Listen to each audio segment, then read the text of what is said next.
Welcome to the September 4th bhyve production user call. We have Andrew, Hans, Hezam, Jan, Florian, and myself, Michael, so far, and EuroBSD is coming up along with bhyvecon on the 26th. I would love to see you there. We have some hot topics to discuss. We'll probably have a jail update, a bhyve on ARM64 update, a whole bunch of Sylve demos, and more and more is forming. It's not a super formal event, but we do have three wonderful sponsors, including Camilla. Did I pronounce that correctly? Thank you, Hezam, and your company for helping out. And Hezam, it sounds like you've done a bunch of work on Sylve multi-node support. Could you tell us about that? And welcome, Mark. And yeah, sure. So can I share my screen? I think that'll be better. Absolutely. Yes, please.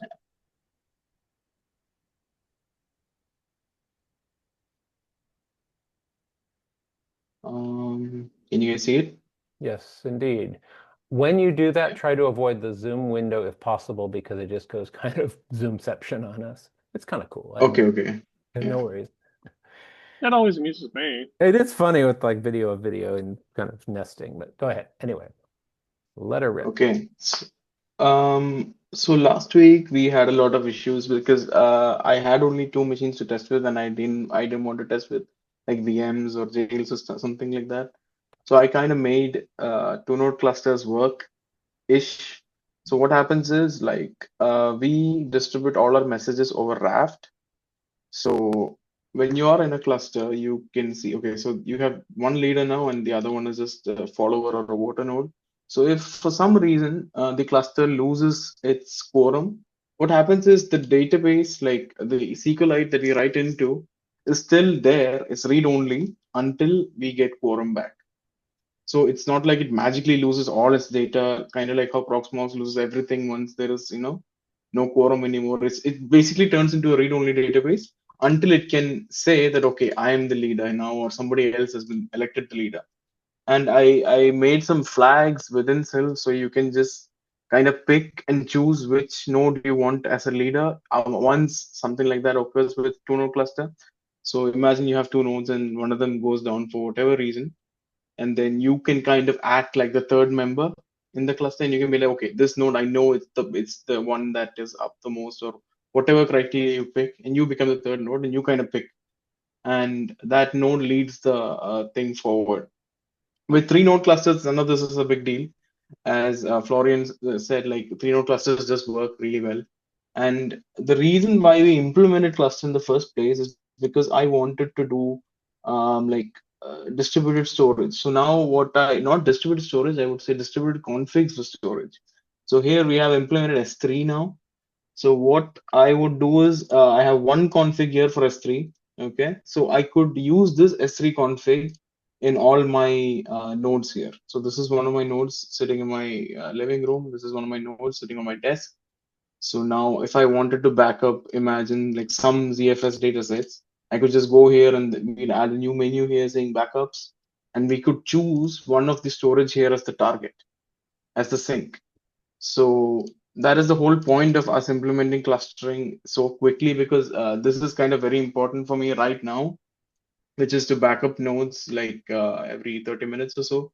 And this sharing config would have been really difficult, especially if you have more than 2-3 nodes. Then this whole configuration things become a mess. So we kind of did that. So S3 is now here. It validates your configs and things like that. And I'm also looking into like Sanoid, Syncoid stuff, like a bunch of them. But I'm not really happy with any of those because configuring them is unironically more difficult than just writing it yourself. Did you look at Because Zelta? I did, and Okay. all of them, none of it feels natural to me, like the UX of any of those. Like it's not like simple, I would say. So Zelta, as I've found, with the zmatch and zpull commands rather than the Zelta command, are very intuitive. And I can go through that separately with you, but I've spent like the last 2 weeks with my nose on it and loving it. So let's have that conversation. Okay. Go ahead, continue. So Yeah. So that's the main reason why we implemented clustering, and it's generally nice to be able to these two nodes. One of them has one VM running here, and one of them have one VM in a jail.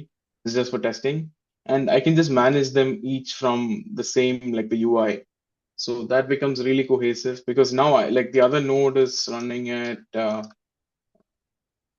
5 here. So this is the other node here, and I don't have to kind of open up every instance of Sylve to access the other node.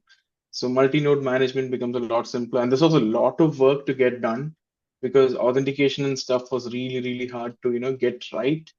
And it's still not there yet, I would say, but some people in the community have already started testing it, and they're pretty happy with it. So that's that. And do you guys have any questions? Would you call that a single pane of glass, given that you can see multiple nodes at once? I'm not sure what that means. Like, Check it out. What is it? SPOG. See what other vendors are doing and Yeah, projects, because typically when they're talking about a single pane of glass, it just means yeah. you can go to one server, you can see everything in the environment. So you don't have to yeah. I worry would about call it this. logging into Yeah, I would multiple definitely call it this. So, Because if you take this Pro Desk here, what happens is it will show you everything within that node. So this context you see here, right? Everything changes according to this node. So if I go back here, you can see that this is Right. now Wow. HPBSD, Yep. and this is now Pro Desk. So everything that you can see on the other node, you can see here as well. Yeah, it looks like a single pane of glass to me, at least what I would describe as that. So if I go into datasets here, this is the dataset from this machine. If I go back to this and I go to file systems, this is the dataset. It doesn't matter which server you log into, you can control both of them. Exactly. Nice. Exactly. And that is coordinated by like a cluster key. So this is made in the beginning of the cluster, and this is shared among the peers, kind of like a PSK. And once this is there, it is used to make a JWT, which all the nodes in the cluster accepts. So that's that. And joining a cluster, resetting a cluster is all pretty good. Let's try doing that. I'm not. Hopefully the demo will crash on us, but let's see. Let's reset this cluster. Okay, we logged out. And then we go here and then reset that one as well. So at least in my personal test, it was pretty reliable. So everything worked fine here. Yeah. Thanks to a couple of testers like yourself, it's been really nice because it's much easier to work on this when you have some feedback. Okay, so now we are not having any clusters here. And let's see here. If I reset this one. Are you aware of ArcuLight? Yeah, I am aware of that. Yeah. But the thing is, I couldn't embed it as a library, so I didn't look much into it. I really like having the flexibility of just including it in my binary. That's why I chose Raft and kind of re-implemented ArcuLight myself. Because Raft I can just use as a library, right? And it's pretty good. It does have some very weird quirks, like it logs to std out randomly for some reason, some transitive dependency and things like that. But other than that, it's actually really, really solid. And I think they use it in etcd and things like that. Or not etcd, I think somewhere else. Console. They use it in a lot of places. Yeah, console, yeah, exactly. They use it in places in production, so it's already kind of battle tested. Yeah. Okay, so this is how we create a cluster. And now the cluster is ready, and we copy the key from here. We join, we type in the IP address of the other server, 8181, cluster key is this. We click on join, now we are part of a cluster. Now if we refresh both pages, we can see that we are ready to go. We can see that there's 2 nodes now. Is anything pushed over initially, like just the configurations but not storage, or is it simply it then has a GUI access and nothing else, or what's that's a great question. Unified so yeah. So now if you have something here, like the node that starts the cluster and starts the cluster becomes the leader initially, right? So if you have data on that will be replicated to the newer follower nodes. And if you pick this as your leader, the first node is always the leader in this case. So that node's data will be used across everybody else in the first joining phase, I would say. and their own data will be cleared out. It will be cleared So you out. kind of have to plan ahead.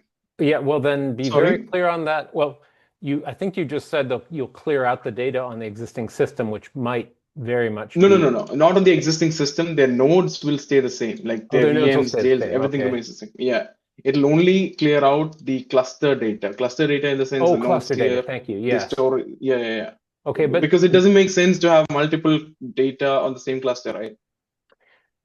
right. And just one thought, if say the primary node has a whole separate JBOD of, I don't know, backups that happen to be tied to VMs, just be somewhat selective in what storage gets pushed over, because maybe the user cares about 3 VMs, but not all of them, just hypothetically, or do they have to be identical in your view of the world? It kind of has to be identical because they all share the same same history. I see. So like Interesting. yeah, so Okay, well. like imagine they have 2 different backup sinks and they are part of a cluster. So like how would this push and pull work? Because you kind of need to have one shared set of configs to be able to use it on both ends, right? Otherwise, this node will be like, okay, I know this. The I other see. one will be like, I know this, and then the coordination becomes a nightmare. Oh, So this is kind of a documentation thing, as you okay, said. cool. Yeah, cool. Yeah. This is a more like a documentation thing where we say like, okay, you have to pick, like if you're going to be a part of a cluster, you kind of have to pick, this is your sink, this is your blah blah blah. Or I could probably add in a feature where you can export this into some other node, but I think it's too far out. It's a great start, but actually Florian is a Yeah. perfect person to comment on, well, is Proxmox clustering a sort of hard cluster insofar as it forces nodes to be as identical as possible, or do you pick and choose what you want actually clustered hypothetically? How about Oh, yeah. making the node about to be adopted into the cluster confirm that you basically surrender your configuration or kind of. That is a lovely Yeah, I way think to that'll put be a At much least easier if way it to go has about it. any. Yeah. So if it's fresh installation, there is nothing stored, and you can easily prove that, or make it an option in the initial setup. So the first time someone logs in, ask them, do you want to join an existing cluster, and then they have to put the cluster key into the new node, and something else which would probably increase quality of life a lot is that you don't have to put in IP addresses if they can see each other. So maybe use something like multicast DNS for node discovery. Oh, just to discover the other participants. Yeah, These are the other nodes. Do you want to join any of them so that you don't have to type in stuff, especially as people are maybe disabling native v4 in the networks? Maybe I'm a bit crazy to do that already, but right, you don't want to type in IPv6 addresses. That makes sense. Yeah. Or at least accept host names, not just IP addresses. That's a good point. Yeah, I think host name should work fine. Yeah. But host names have the downside of, unless you put it on etc hosts, now you depend on DNS, and we know it's always DNS. Yeah, that's true. Yeah. So if you have an existing system and you want it to become a cluster member, its VMs exist as just local ones, or they get replaced by clustered ones? No. They don't get. I don't touch them at all now. Got and it. I probably Awesome. won't as well. Perfect. I'll just Good. make one change, which is to, this is a big problem on Proxmox as well. Like if you have a node and imagine this ID is 200 here, Yeah. and this ID is 200 as well, you can't really cluster them anymore. Oh, your naming conflicts. Yeah, and that is a big problem for us as well, because you kind of use that name everywhere for our libvirt configs, for our jail configs. Yeah. How about if the namespace is large enough, having a node ID with one node ID reserved as local or whatever, let's say 0, and every other node ID is a cluster node. So that, you could just that could work the upper actually. number, and the lower part stays unique or whatever. Makes sense. That way Yeah. you change your name conceptually from a single number to a pair of node ID and counter. Mm-hmm. That way you can allocate a local ID, which would be cluster-wide unique as long as you have unique node IDs. Mm-hmm. Yeah, that would make sense. And potentially you could just generate a random node ID. Technically, it could be as long as a UUID, but that would kind of pinch you for stuff like interface names and so on. Mm-hmm. But No, the main make reason for some. keeping this short sweet was the fact that like if we go into the libvirt logs and things like that, if I wanted to see libvirt logs, I could just go to /var log libvirt bhyve like and type in my VM ID and then log. I can see them here. So But this if it was if I make it a 1.100, UUID here, like it'll be long and 2.100. Sorry. But if it was 1.100, would it be so much worse? 1.100? No, it won't be worse, yeah. But like I was Wouldn't be thinking much more in the worse. perspective of like UUIDs, because then I can't really show it in the UI here. Not really. You could do something like, well, something like the Snowflake ID is only 63 bits. So if you restrict yourself to alphanumeric, so base 36, you should get, if I'm doing the math right, 12 character identifiers. With, let me check my math. 30 BC, 2 to the power 63, L36.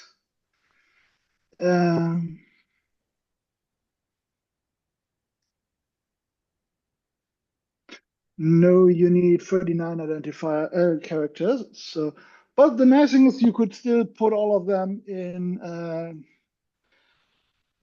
CFS dataset names, and it would be 12 characters. 12 characters of most kind of alphanumeric garbage with 3 extra characters you need. It's not quite as bad as base 64. You could select characters which don't break word boundaries if you double click in common text processing environments like your terminal. But yeah, it's not something you can easily remember. So I think Something like 8 characters maybe at most, because I really like kind of emphasize on seeing that the first thing, like when they click on a VM, they know that it's 100 or whatever it is, because then they don't have to like remember. Like I had some Proxmox instances Can you ever where I had like let him finish. Yeah. Sorry. Hey, Zam, go ahead. Yeah. So yeah, you use it in 2 different places. One is for like right now. One is for definitely like libvirt logs, and this is kind of very important because this shows us like something failed or not on the bhyve end. And the other place is where for jails, if we go into my data directory here, and then you go to jails 101, see that it's named 101 here. So, and this is like hashed into, not hashed, like what's the thing called? It's not a hash, but something else. Something else I did after like last week's conversation. So this thing is what the user sees, and this is what we see. So when they, for some reason, they want to check into their configs, they can just go here. And the reason why I didn't use the names is obvious because they can give any kind of name, and I don't want to break. If their file system is weird, I don't want to break that there. Right. So yeah. that's that. So this is kind of for like a uniformity between me and the user. So we both agree on the fact that, okay, your namespace will be this. You can pick and choose among this. And this makes both of our life a lot simpler. That's the whole, premise. And this same ID is used for e-pairs as well. So if I have like an e-pair, what I would do is I would name the e-pair like EPAAADX, and then A and B will be attached from both ends. And I can be sure that this will not exceed the IF config limits, Oh, because right. yeah. So this is kind of like a multi-pronged problem, I would say, this whole naming thing. And I copied this without any shame from Proxmox, and I understood it why they did it this way. It makes a lot of sense. It's a rite of passage. Yes, it's called Yeah, global uniqueness, but you have host uniqueness, you have cluster uniqueness, and then the yeah, compatibility with dataset names and ifconfig, and it's a challenge. And I'm glad you're exactly. Yeah, exploring it so enthusiastically. yep. And humans want to At name first, that. I just did Yeah, this it's super. because it looks nice, but then I kind of understood the math behind it, or the reasonings behind it later Yeah. on. And once I got it, I was kind of stuck. I was like, okay, there is a very good reason why those Germans did this in this way. The face palm heard around the world. Yeah. So I trust a given VM name is then, or jail is just pushed to the cluster member and it stays the same, and internally you keep them separate. Mhm. And to the user, it's just cluster A, cluster B, or one or two, or whatever. But yeah, I can see how keeping that uniqueness throughout the system is a major challenge. Yep. Oof. And now the Go thing ahead. is, joining a cluster, I'm not doing these checks right now. Yeah. Like there are so many checks to be done, which Proxmox already does. Mhm. Proxmox checks if you have like conflicting IDs. They check if you have conflicting host names. They check if you have conflicting configs. Like all these checks need to be done. So I was like thinking, okay, first let me implement the core functionality, and then I will know what to check for. Like as we said for backups, like once we have like a few backup configs done, I'll be Sure. able to check, okay, is this backup available in this place, and is it being used by these VMs to back themselves up? If they are, we shouldn't, clear that config out. So many checks like that. But the thing that I was worried about last week was the messaging implementation part and the database schema of things, because that seemed like a lot of work. But in the end, it actually was not that big a deal. Now I'm thinking, okay, this might be a bigger challenge than that was. And this is, if you notice, this is a running theme in the project. Like we encounter something that's really Yes. hard, and then we figure out it's not that hard, and then we discover something even harder in the process. And that's Like really Samba funny to versus me. iSCSI, was it? Where you Oh yeah, thought, yeah, oh, yeah, this yeah. one's Samba easy. was Oh, like, yikes. yeah, this one's easy, yeah. Cool. Well, Um, it's all in real time. I love Sam, it. Yeah. one FreeBSD feature you may want to tackle Mm-hmm. for better clustering experience would be GEOM HAST, which is kind of iSCSI Lite, if you want to call it that. With it's kind of a network RAID 1. So every write is sent both to a local disk and across the network. And by default, it's considered successful when the remote system has acknowledged that it has received a copy but has not yet written it to disk. So it's a reasonable compromise between write latency, so basically performance, and crash correctness. And the nice thing is that it's pretty easy to set up. Yes, exactly that. Mm-hmm.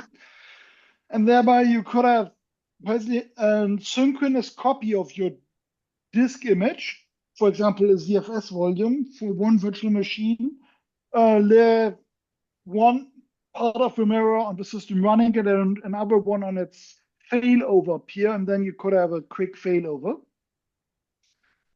Okay. What is it called again? It's in the chat. It's GEOM in the HAST. chat. Okay. High availability storage. I've heard about this. Yeah. Yeah. It's block Yep. level. Yep. Uh-huh. Do we know of any Okay. users or vendors using the heck out of that and living and dying by it? I set it up. No, It no, worked for me. exactly. Yeah, I get that. I've dabbled with it too, but I mean, I do we know had of far anyone who less just trouble than with other things. has run it for a decade in production? No, I don't run in production Okay. because I don't have a use case for it in production. Hmm. Right now, that is. Actually, this will be kind of perfect for me, because I can, as Jan said, I can just replicate stuff like VM data and things like that.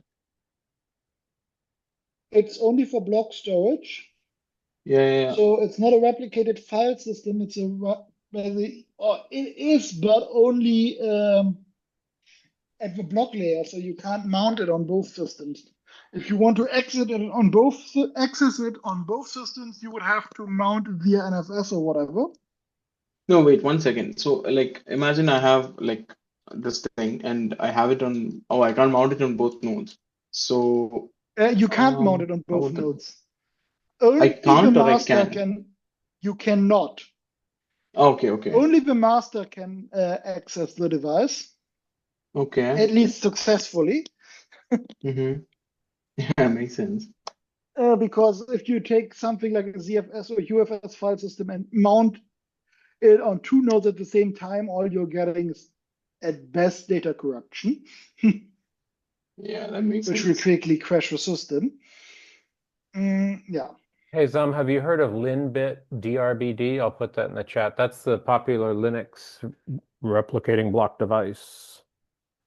So linbit.com, I believe. I haven't That's the heard Linux of any equivalent. this Oh, there thing you go. actually, Yeah, that's the like one. any So of these replicated block storage stuff. that's the one that people are most familiar with.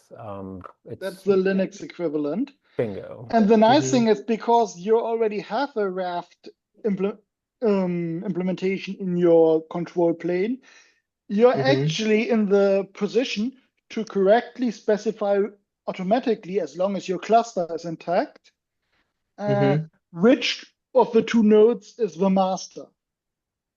Normally, one of the problems with GEOM high availability storage is that you can't just use carp to have two nodes pretend to be a cluster, because then you have split brain problems. So basically an admin has to never make a mistake and has to do failover manually. And yeah. But wait, so if I get this right, let me just like here if I go and if I say, okay, this is node A, okay, and then we have node B here. Yeah, node B here, and then imagine they have 512 gigs each, okay, 512 gigs each, and so the scenario here is I can't type 512 again. Okay, so now what you're saying is like I can mount like imagine I'm kind of sharing this 512. Okay, so yeah, now this node is the master here. Yeah, this node is the master and it is using that for its VMs and things like that. So if this node goes down, like then there is, I mean, okay, let's say one more node is there, node C. Yeah, Okay, you need it for the quorum. Yeah. So 512 again. Okay. And here node C is yellow. Okay. So we're using this as the master here. So how does this high availability work? I'm putting high availability in quotes. Okay, how it works is you take a disk, you run the HAST process on the systems, and you configure the disks you want to put into high availability mode. And then you get a new device, which is on the master, which is the high availability view of your two block devices. You read and write to that, so you can mount it like a file system, use it as a disk for bhyve. And anytime you read from the local copy, and anytime you write write to the local copy and send a write request to the remote copy. The remote copy will acknowledge the write, and as soon as you have the write acknowledged by the remote system and by the local disk, it's reported as complete to the upstream, so to the file system or bhyve guest. Okay. So you get a synchronous replication of every write. Okay. By Makes default, sense. the peer which gets the write requests will acknowledge the write as soon as it has basically passed the message. before writing to its local disk, which means that you get a good latency because you're writing to the system, and it shouldn't just crash one system and then come back. But the downside is that potentially you can have a single block corrupted here or there if you maliciously power cycle devices in the worst order.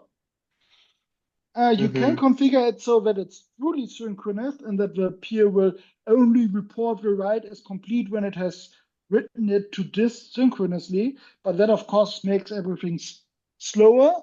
Slower, yeah, it makes sense. It's a trade-off between correctness and performance. And the default one is a compromise, which, you have other three modes: memsync, full sync, and async. Async should be treated as I don't care about my YOLO. data. Okay. Yeah. Cool. Feel free to research that. Florian, if you can talk, of course, environments don't always provide that. We'd love to hear your thoughts on how this compares to Proxmox clustering. You've been vocal about that lately.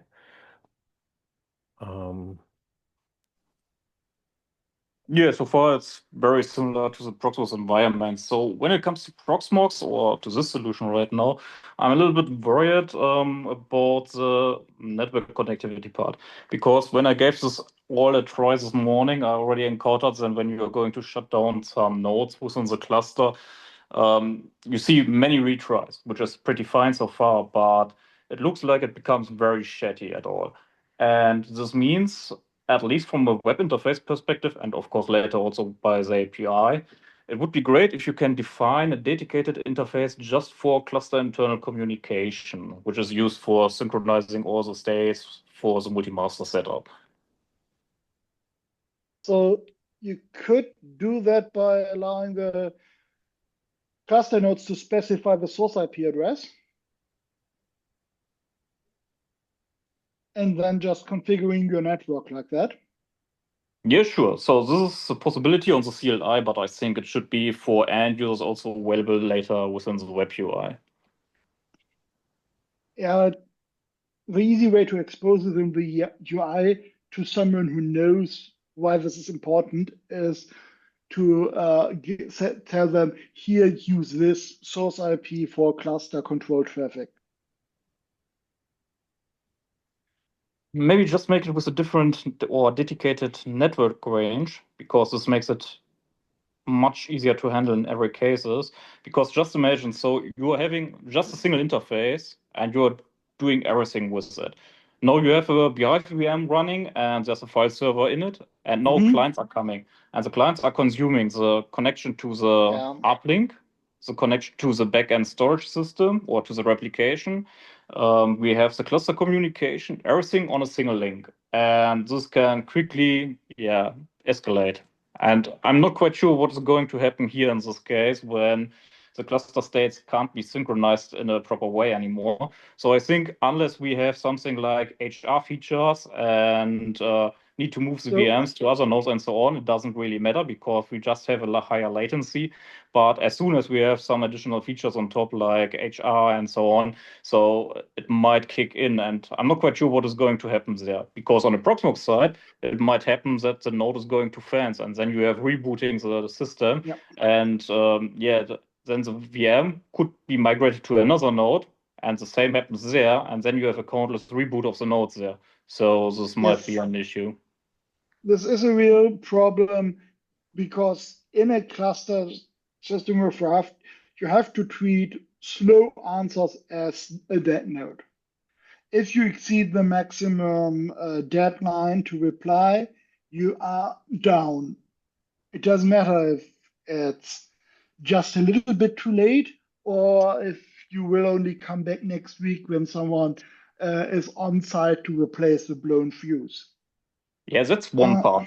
That's one part. But also, it's just imagine you have a huge size cluster. So, for example, we have something like 50 nodes and running more than almost 1,000 guests in it. And we now have a master setup. This means every node needs to be aware of all the states of the VMs, like the meta information, like the state of the VM. Is it powered on? Is it powered off? Whatever.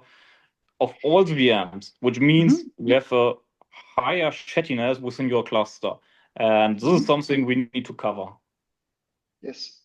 You would serialize all of that through the elected leader, and then get the whole event stream, like, yeah, you have to drink from the fire hose of events and all nodes. The really shitty performance solution I can think of would be to use different VLANs with different priorities. So that the switches can prefer the control traffic. But yeah, that's a really crappy solution. The better one would be to say, get the 10, 40, whatever gig NICs for your real traffic and use the onboard 1 gig for the management traffic. And yeah, in but both this would cases, also revert into the solution I already suggested. So keep it simple, stupid. Just make it selectable which interface you want to use. So if you have 8 interfaces, you can still create your bond interfaces 2 times for the uplink, 2 times for the storage. You have still 2 over, which you can use for later for migrations, exclusively for that one, and the other one for the cluster communication. And then you do not have to deal with VLANs. You do not have to deal with setting source addresses or something like this. You can immediately just say, this is my dedicated interface, use this one, or this is my dedicated interface with this dedicated subnet.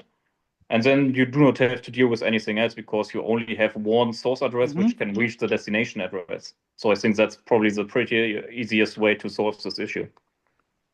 Yeah, it's harder to implement and only slightly reduces the mental burden on the user to go by interface rather than by IP addresses and expect the user to know which interface source IPs on which interface. But honestly, that's the default behavior, at least for Proxmox and XCP-ng. So you could define an interface for it, and that's it. Yeah. You still have to put IP addresses on those interfaces and so on. And don't get me wrong, if you're replicating storage off to an adjacent system, having a dedicated, like, I don't know, 25 or 40 gig line is your friend, or 10 versus 1 or whatever. So Hezam, is that point taken on the fact that dedicated and defined networks can be your friend when having the inter-cluster communication, and I'll throw into that the replication of ZFS data, etc.? Okay, I have a question though. Like right now you mentioned that dedicated interface for a cluster node, right? So like imagine I have to, let me just share my screen again. Or did I hear that it would be for intercluster communication rather than? Yeah, like let's assume it's just another application at this point, okay? Yeah, fine. So like if I go here, I make a new switch or whatever it's called, like, and then I use that just for clustering, and I go to my cluster here and like, okay, we use that IP and join with that IP. Like, wouldn't that make sense? Like for what he mentioned? If physically on a different network with a different switch, in my mind, is what gives you that separation, so that the user activity or the storage activity cannot interrupt and disrupt the cluster intercommunication. It could probably be, say, gigabit, but it just needs to be nice, clean, dedicated gigabit so that you aren't competing with, say, Well, and I was thinking ZFS if this replication. node is getting 3 Ethernets, okay? Yeah, and one of them is X, Y, and Z, and they want to use Z for cluster networking. Like they can do that. They just have to assign an IP to this interface and then use that interface use that IP in their cluster networking. That's it, right? So that's totally decoupled. If it's a valid IP on the system, it doesn't really care how the packets get from system to system physically. Exactly. Right? Yeah. Fine. As long as the packet is there, as long as the IP is there assigned to some interface, Go will happily bind it. Like networking problem, not a Sylve problem. That's somebody's problem, Yeah. Okay. Florian, I was like thinking I was kind of disoriented because I was like thinking, okay, because if you really really wanted to, You could make a switch with the VLAN. You can make a switch with like here there are three interfaces. So let's assume RE0 is my real WAN and EM0 is my cluster network sort of.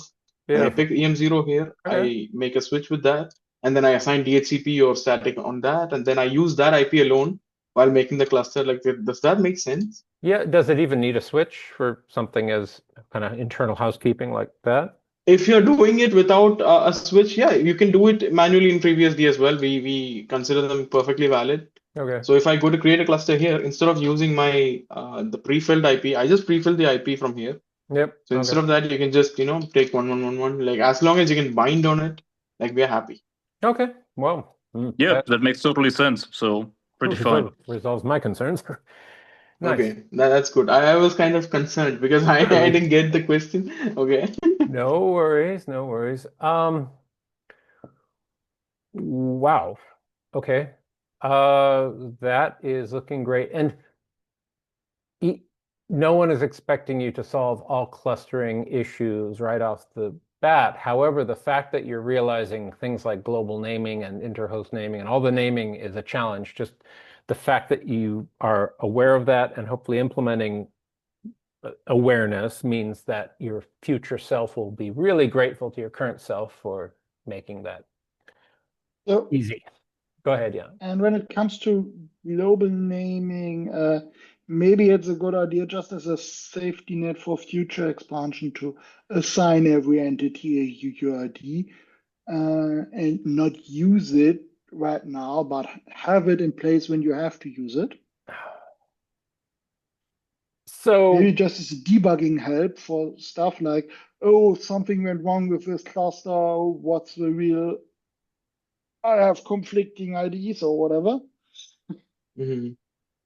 So, hey, Zam, I don't know if you were on before the recording when I was muttering about the time I've spent recently with Microsoft Azure 365 Entra, whatever, which should just be called Microsoft UUID, because every single thing is a UUID and it's endless use of that, which I suppose is a perfectly logical conclusion. But as you pointed out, when it comes to the humans needing to follow stuff, it's a nightmare. And look at those pre-NAS, true-NAS. I kind of see it like this. labels. You can either hurt the user or you can hurt yourself. There you go. There is no win-win situation here. Like, since we are doing this 3-digit naming scheme, right? Like, not naming scheme, the node ID, CT ID thing, I went through a lot of pain. Yeah, I hear you. Yeah. But if we made it Snowflake IDs or UUIDs like DCS suggested last week, like our lives would be a lot simpler. Jan is right. Like, he's 100% right. But then you kind of get stuck with the problem that, okay, you got to remember like your UUID is this. And every time you want to see logs, and especially that is going to happen with bhyve because some VMs just don't work sometimes. It's not like jails where it always works.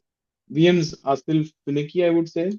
So if they're going into logs, they're going to come back to the UI like 4 times, and then they're going to copy it from there, paste it somewhere else. Like, it's just a hassle for the user, in my opinion. But I also see the problems that it causes, especially in the cluster communications, because I really don't want people to have the same, because I use the same VMIDs on multiple nodes. Like some of them are not even clustered. And when I decide to cluster them, the UI just can't be like, okay, sorry, bro, like you messed up.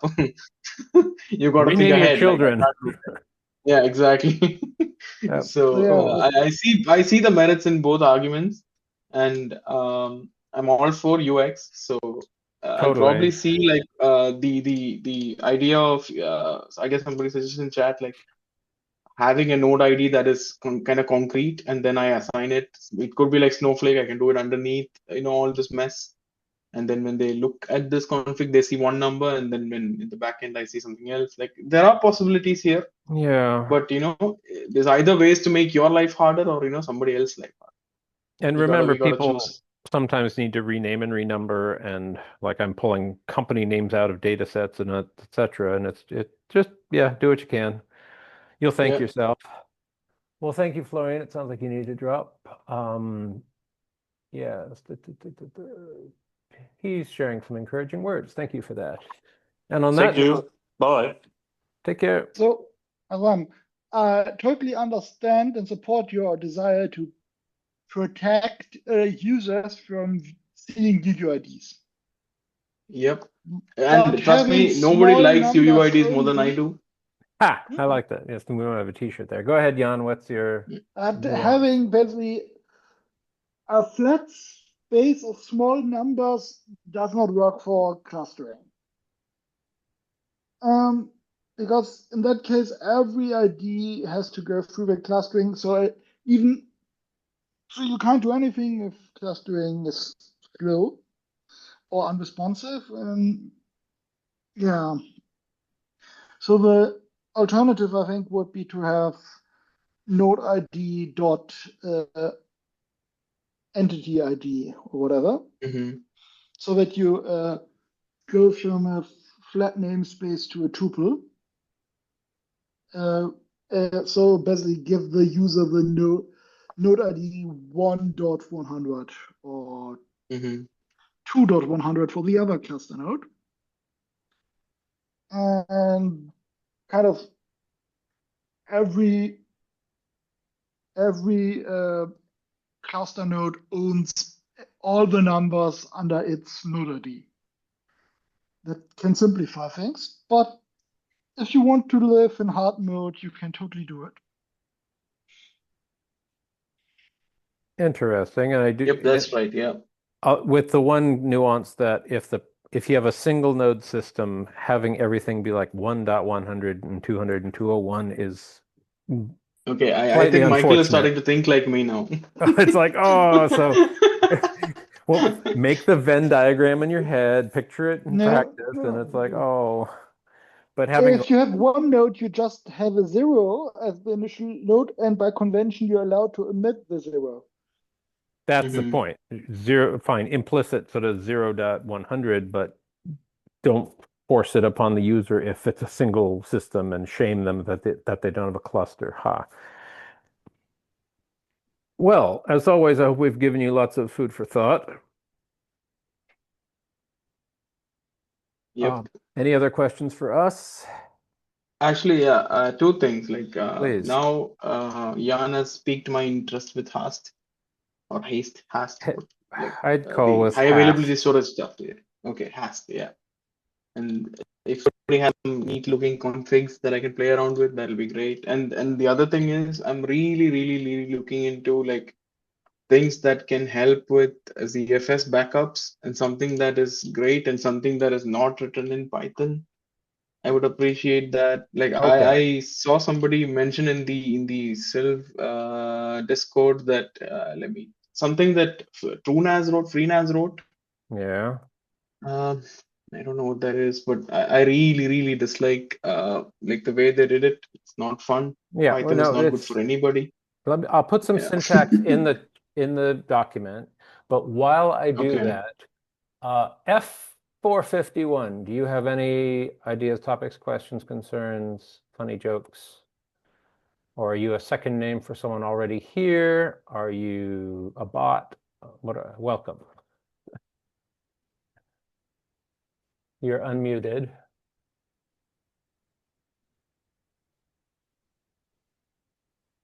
Okay. Well, welcome, F451. They burnt his blogs. Maybe. Okay, so I have spent a bunch of time on splitting the baby from a company that became two companies, and all their data was intertwined for 40 years. So looking at Zelta dot something. I think I sent you the link, Hizam. Zelta dot Yeah. Zelta.space, if I remember. Yes. Okay. So zelta.space. You need to do the initial send to set stuff up. Maybe it will handle that, maybe not. There is a Zelta tool, but I used it before that tool existed, and this does exactly what I want. Data set Would it be helpful to show a 0. demo of setting this up on a server or two servers, I I should think say? it's now a package, and it's awk based, and you can just run it on any Unix system with awk. So check out the GitHub and run the install script. It's ridiculously simple. So here is the I won't use 1 because it looks like an L, data set 2. So the simplest use of it is you have two local pools, and you could do it between data sets. So pool, fine, 0 data set tool. And you can replicate between them. And Zmatch will tell you everything it will do and wants to do and can do and blah, blah, blah. And then Z pull-IVP will beautifully synchronize those. And if I was to hop over to my terminal, I may have to sanitize this slightly, but I have some output of it running. So let's go, having run it all night, let's see, any pretty one? Cannot mount.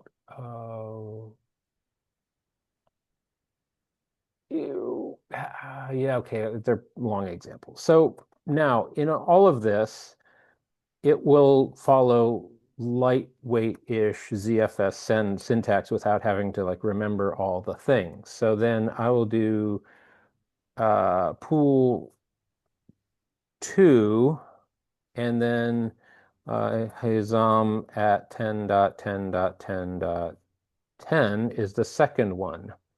And now the syntax is somewhere between ZFS send syntax and SSH syntax. So we're sending from a local data set.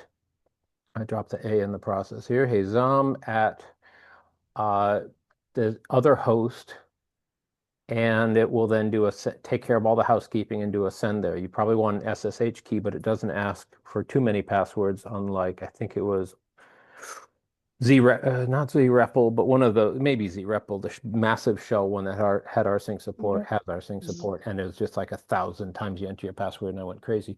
Now, it will, while not recommended, I verified that it will let you do with an intermediary host. You could have SSH to here, and it'll pass through the local host to them, which is a terrible idea, but it can do it.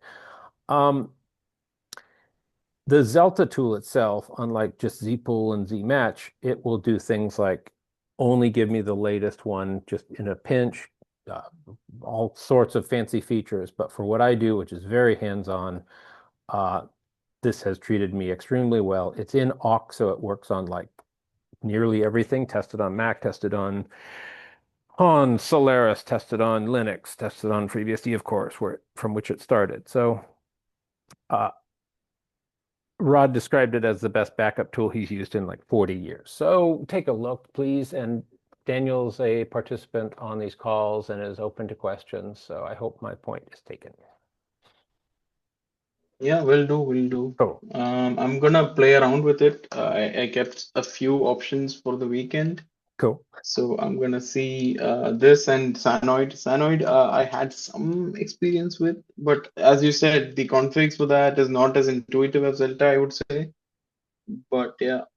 And a few points. Daniel is adamant that if you are like destroying destination data sets to allow for new ones, you're doing it wrong. So he very much thinks that a destroy is a sign of failure. You really should never have to destroy destination data sets to like resume sync.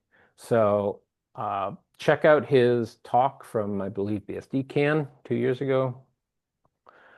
It's the best thing I've seen, and he's a member who, just like you, he's a participant on these calls and has used these calls to shape the tool and help get it thrown over the wall from his company to the public. So check it out. I can't emphasize that enough. It's sort of, I don't know how many of you are using it, but it's in a way the local one that is thought of highly, at least by me. And I've been using it for like 2 weeks straight because I have to carefully untangle two systems and then, oops, are they good? And if you run your Zmatch on, say, 3 different backups, local and remote, if it passes the test, it passes the test. It's a lovely thing. And fine, I'll take another look at some syntax. The only problem is it has a bunch of tabs in it, so it's real wide. Zmatch. Oh gosh. Here's a snippet, and I'll probably have to remove some tabs and remove maybe some names. Just 1 sec. I'll put it here so I get the correct font. Okay. VMs and accounting. That was an old system, so it has a milestone that I never used. No data set, target data set exists. Okay, here's this one. It shows what it would do between them. We'll move some tabs, and things like target is out of date. And if you've been following along with these calls, source is written. That is, in my opinion, Rod's own property. That is something that ZFS does so beautifully to say, hey, we know this data set has a snapshot. I'm trying to hit delete here, but it's been written to. So anyway, let me narrow this. I don't know how I got bin sh copied in there. That one's not so helpful, and a DC backup. So anyway, it has its own config file, but key point, you can do it at the command line like I'm doing, and just partly MRC, whatever, just out of the fact that it didn't exist when I first did it, such as life. So I think I lost a character there. Okay, so anyway, come on. No, no Google. I don't want something smart. I just want to put an @ symbol. 29. Okay, take a peek. I think you'll enjoy it. It's your friend. And so, yeah, when I did a Z match, it's like, hey, here's where the source is, here's where the destination is, and by the way, 1, they're out of date, 2, source is written. Everything I want to know, nothing I don't want to know. Makes sense. Cool.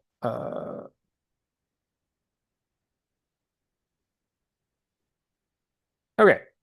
Anything else as we wrap this up? Nope, nothing from my Great side. Everything work. looks good. Fantastic. And last chance, F451. Do you have any things to share? Questions? I try to keep these inclusive. Well, who would like the honors? We lost Andrew. Jan, you might have to do it. And oh, by the way, I never advocated for like and subscribe. And oh, Gumnos, Tim, Jim, yeah. What is it? I just call him Gumnos, an Ed conference. He suggested an alternative to like and subscribe. We've got to have a very nerdy alternative that communicates the same notion, but is not like and subscribe. So feel free to brainstorm that. Not suspend and resume, but something clever. I don't know. Publish and subscribe. No, that's a while ago. Anyway, Jan, you want the honors? Like and subscribe. Thank you. Take care, everyone. Great work, Haizam. Take care, guys. Thank you.